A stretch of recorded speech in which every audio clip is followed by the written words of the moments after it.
Well, that sucked. That's a way to start a video. What's got your panties in a bunch?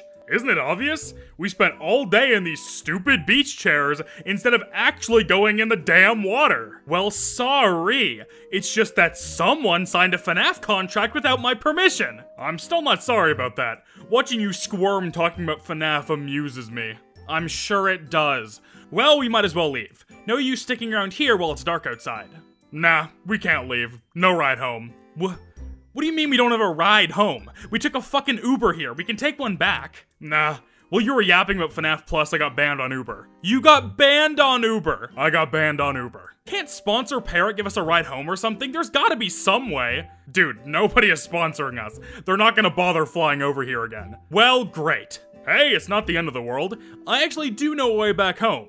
Although you're probably not gonna like it. Shoot. There's a nasty-ass sewer at the top of the hill connected to this beach. If we follow the pathways, we should be able to find our way home. Screw it. I'd rather walk through a sewer than watch this palm tree sway back and forth any longer. Let's do it. I regret saying that. Can we leave? We're already here. Might as well just get this over with. What are you afraid of? The big bad granny gonna get ya? Oh hey, there's the mandatory granny mention. Glad we got that fit into the script. While you're at it, why doesn't everyone watching this at home hit the like and subscribe button, huh? You're annoying. How about you get one of your FNAF month videos done while we're down here? Normally I'd be pretty against talking about FNAF while walking through disgusting sewer sludge, but if it'll get you to shut up for a little bit, sure, why not? And I have just the topic to talk about. Another day in August, another Friday, and another video in this FNAF month series. You all probably thought we'd be done after one video, but look at me. 2 videos. Just one more, and we'll have a record upload schedule for 2024. My pitiful show out for 2024 aside, I thought that given my current circumstances, it would be the perfect time to talk about a FNAF fan game that has been on my video bucket list for a while. Like, I wouldn't be able to live with myself if I never made a video on this game. It has genuinely been living in my head rent-free as an idea for way too long. So fuck it. It's time for me to make a video on the peak of all FNAF fan games. Locked in Sewer. Released by Geotech in 2023, Locked in Sewer is a very standard free-roam FNAF fan game that has probably been made 1,000 times before by someone else. Maybe minus the whole being locked in a sewer thing, but I feel like I've probably seen this game concept before. That's the thing though, it's not like this fan game was trying to be anything crazy. It was literally released as a smaller project for Geotech while they worked on their bigger projects in the background. In fact, in almost every other universe ever, I would never be making a video on this game. It's literally just some random Fredbear game on GameJolt. There are thousands of these. I could make an entire video just on this genre of game. Locked in fucking Sewer isn't special. What is special, however, is the weird amount of attention this game got for a project with its scope. And I don't just mean attention from all the generic non-commentary FNAF gameplay YouTubers or something like that, or even from the other prominent FNAF YouTubers. No. I mean that fucking Markiplier played this game for some reason. Not only one video either. Locked in Sewer got 2 different Markiplier videos. This game truly just had an unmatched aura that Markiplier could not resist. Markiplier playing this game actually ended up starting a very small, very stupid drama with the lead developer of the FNAF fan game Pop Goes. It would be extremely easy for me to talk about that here since it probably is one of the most notable things related to this game. But guys, I'm really sick of talking about controversy and drama right now. I need a very long break, please. Besides, Locked in Sewer isn't defined by this stupid drama either. I can definitely make a video just on this peak experience alone. Not sure how long this shit is gonna be. There really isn't that much I want to say, but fuck it. This is going to be the greatest Locked in Sewer video on YouTube, goddammit. Let's do this. Strap in, folks, as I take you through not only a journey through one of the funniest popular FNAF fan games of all time, but also a game that the developer doesn't want me to play? We'll get into that in a second here.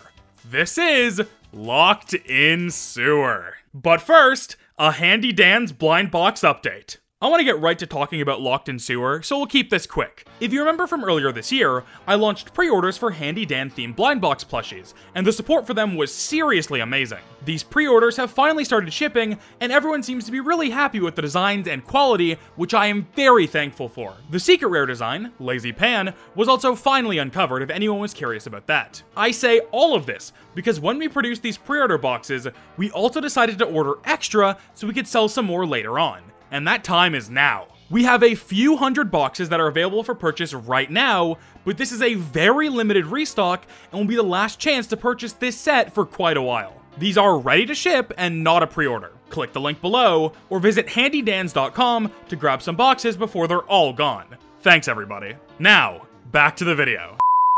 For how small and simple Locked in Sewer truly is, there's still some kinda interesting stuff to go over here, such as the README file. Yep, we aren't even gonna start by talking about the actual game or anything. I swear to God, the README file is more important right now. You're probably wondering why this video is titled the way it is, considering I did sort of mention it in the intro. The FNAF fan game they don't want me to play, or whatever this video is called, unless I end up renaming it, which I am very guilty of doing in the past, so real possibility there. The README file has your standard shit that a README might have, such as update patch notes. But it also has a little message at the bottom of the page for YouTubers who plan on playing or talking about the game. Whoa, that's me! Let's take a look at what Geotech had to say. And I quote, "I saw every videos on the game, and if you are a YouTuber or this style, this game suck OMG, just don't play it. Thanks to every other YouTubers and players." Now, I was already making a video on this game regardless of what a random ass README file had to say, but the fact that the dev decided to specifically call out people calling the game bad, and essentially telling them not to play the game, made me want to play the game and rip the shreds even more. Like, dude, I was ready to go. It was about to go down. And then I played the game. This is the moment you've all been waiting for. My thoughts on Locked in Sewer. Drum roll, please. It's fine. Yeah, it's whatever. This might be one of the most inoffensive video games I've ever played in my entire life. Like, is Locked in Sewer good? But is Locked in Sewer bad?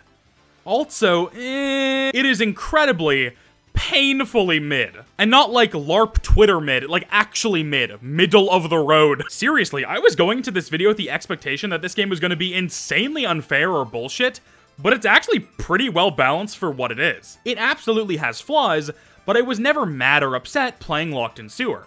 It was a very weird experience that I didn't expect at all. Like, I even ended up beating the hardest difficulty on my first attempt. I think I might be a Locked in Sewer Olympic champion. That joke sure is going to be relevant now and then every 4 years for the rest of my life. Or every 2 years if you count the Winter Olympics, but I don't think they have a Locked in Sewer category, unfortunately. Anyway, now that both my and hopefully your expectations for this game are set, I think it's time we finally talk about it. I can't think of a better place to start than the visuals for this one, because that means I get to talk about Spring Foxy. Although he is in a sewer, so he probably does smell like piss. The visuals in this game really aren't anything to write home about, and are probably the weakest aspect of this project. I think this was probably intentional to an extent, given that the game literally uses the default engine options menu and the title screen is also pretty nothing. I don't think the visuals were #1 priority when making this game. Like I said, small project, small scale. Heading into the actual gameplay, the iconic sewer itself is actually pretty well put together. I'm assuming it's probably just some assets from an existing pack or something, but I mean, they look pretty good, all things considered. I feel like the lights and shadows kind of come off weird in the environment here though, especially when an animatronic's eyes are shining in a direction. The light looks pretty meh on the environment. The really annoying thing about Locked in Sewer's visuals is actually this super odd, subtle static effect that's placed on top of the gameplay. It's not super noticeable all the time, but I think it definitely makes the whole game look way uglier than it should be. UI-wise, there's pretty much nothing, but I think it works for the kind of project that this is. It tells you how many valves you need to close at the top of the screen, and shows your distance from Foxy and Bonnie at the bottom of the screen. Speaking of Foxy and Bonnie, it's time we talk about the most interesting part of this game from a visual perspective, the animatronics. Locked in Sewer uses spring-lock designs for these characters, and the models very much scream 2018 FNAF fan game, even though this was made literally last year. As goofy as they are, I do think it adds a certain type of charm to the game that I think would be entirely lost if the animatronics were designed from the ground up for the sewer setting. You might be wondering how this game handles Foxy, since I did mention he's in this game even though Spring Foxy isn't a real thing anywhere in the FNAF series. The answer is they just made Piss Foxy and called it a day. Which I think is the best outcome here, not gonna lie. Foxy is really funny looking, Bonnie pretty much looks like every other Spring Bonnie design ever crafted, and Fredbear actually looks pretty good, all things considered. I think it would have been really easy for this game to use a super generic Fredbear design, but I feel like it's probably the most unique out of any of these, which is saying a lot, considering, once again, Piss Foxy. It's not like a crazy design or anything, but I think it works for this game. The jump scares are also not the worst things in the world, which is cool. The jump scares are all done in this black void to avoid having any issues with the animations clipping in the environment, which I think is probably a good choice. They aren't like amazing jump scares or anything, but they get the job done. That describes a lot of this game, I'm realizing, but yeah, I mean, a lot of things just get the job done here. One last thing about the animation work I want to bring up here is the walk cycles of the animatronics. I have nothing meaningful to say about them, I just think they're goofy as fuck. I don't have much to say about the sound design in this game either, but it's not bad. I think the clanking of the animatronics when they're near you or chasing you is pretty good, and there's a heartbeat effect that'll play when you're in a tense situation, which is a nice touch. Sometimes it plays in a very weird spot in the gameplay, but you know, it's the thought that counts, obviously. Anyway, yeah, that's pretty much it for that. The game doesn't go anywhere outside of the sewer, and there's nothing else to talk about here, so it's time to move on to the gameplay. Locked in Sewer tasks the player to find and close 16 valves scattered around the sewer. Closing a valve is as easy as holding the left mouse button while they're highlighted. Once all 16 valves are closed, you must find the exit to end the game and successfully escape the sewer. Very simple concept. But for how simple this game is, I think it does some kind of fun stuff with the concept. For starters, you're obviously not alone in the sewer. You have 3 different animatronics to deal with. Foxy is the first animatronic you have to deal with, and he will be active the entire time, right from the beginning of the game. He and Spring Bonnie work the exact same way, so for the sake of simplicity, we'll lump these 2 characters together. Spring Bonnie activates a little later in the game once a certain amount of valves have been closed. Both of these characters will be actively looking for you the entire night, and are alerted to your position on the map when you interact with a valve. If they are able to touch you, you get jump scared and lose. A loss in Locked in Sewer requires the player to start from the very beginning again, and you lose all progress on the valves you've closed. However, on easy difficulty, this is not the case, and you keep an amount of valves you've closed after death. Or at least it's supposed to be like that?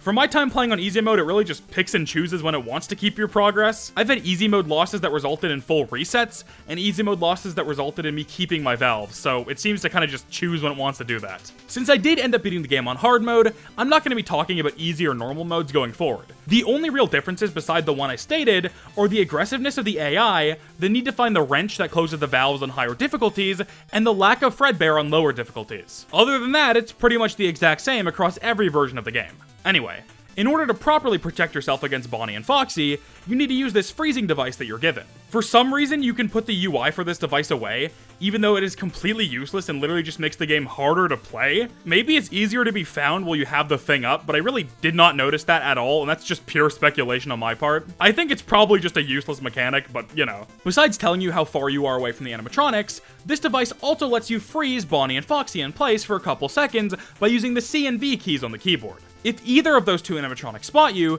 you can freeze them in place to either finish closing a valve quickly or escape a bad situation. You can't just abuse this, however. There's a 30-second cooldown every time you freeze an animatronic, which means you have to play way more strategically when you don't have access to the freezing mechanic. It's pretty easy to get into situations where you get cornered and can't freeze an animatronic to save yourself, so you really have to be careful during the downtime. Let's say you're in the middle of closing a valve, but an animatronic is coming after you and you can't freeze them. If you stop closing a valve in the middle of doing it, the valve will start to release smoke and be unclosable for a short period of time. Not a super crazy mechanic or anything, but I think it's neat. None of the gameplay on display here is super revolutionary or crazy or anything, but I actually did have fun with this simple gameplay loop for what it's worth. It's low-key kinda chill, I don't know. The last animatronic that gets added to the gameplay is Fredbear, and he has a completely different mechanic from the other 2 characters. Fredbear is essentially a weeping angel character that will follow you throughout the entire sewer, and will only stop if you look at him. This makes it so you have to constantly be looking behind you while you run around the map, and also makes you position yourself to be looking at Fredbear when you're closing valves. For how generic and overdone of a mechanic as this is, I actually think it slots in pretty well to the gameplay overall, and creates a pretty fun balancing act that I genuinely did not hate. Once all 16 valves are closed, you have to find the exit and leave the sewer. And that's the game. It's nothing incredible, but I was 100% expecting this game to be significantly worse than it is, so this was a nice surprise. I actually think the map is really well put together from a gameplay perspective, whether it was intentional or not. I found it hard to get truly lost around the map, and it was never a huge pain in the ass tracking down those last couple valves that needed to be closed, so that's a plus. So, at the end of the day, I guess I'm truly not just one of those YouTubers that calls everything bad or whatever the readme file said. I think this might be character development. Locked in Sewer is such a funny case of a FNAF fan game, getting way more attention than it probably deserves, But fuck it, dude. I wouldn't have it any other way. I had a fun enough time with it, and I'm glad I can finally scratch off Locked in Sewer video from my bucket list. Speaking of sewers, you're probably wondering if me and Blue Eye are gonna make it out of this sewer alive. The suspense has probably been killing you the whole time. Well, tune in next time to FNAF month to find out. Hope you like cliffhangers. I've been yeah, and I'll see you all next time.